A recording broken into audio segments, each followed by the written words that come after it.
Good morning guys নতুন এটা mini blog লৈ স্বাগতম। যোৱাকালি বজাৰৰ পৰা সাৰ আনিছিলোঁ, ইউৰিয়া ছুপাৰ আৰু পটাছ।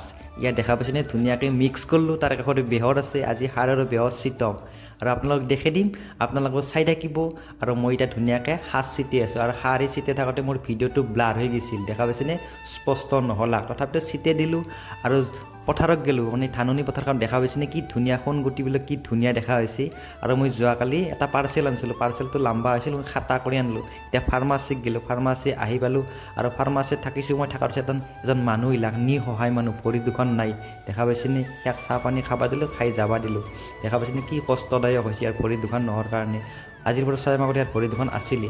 আৰু ফাৰ্মাচীত মন্টুৱে অমিতা আনিছিল আৰু অমিতাই খালোঁ। আৰু অমিতাই ইমান টেষ্টি হৈছে না, আৰু অমিতা ফলৰ ৰজা, অমিতা খাব লাগে। আপোনালোকে খাব, বেলেগ ফ্ৰুইটছ খোৱাত কৰি চব ফ্ৰুইটছে খাব, কিন্তু অমিতা হ'ল মেইন ফ্ৰুইটছ। অমিতা খালোঁ আৰু আজিৰ ভিডিঅ'টো সমাপ্ত কৰিলোঁ। সৰ্বে ধন্যবাদ।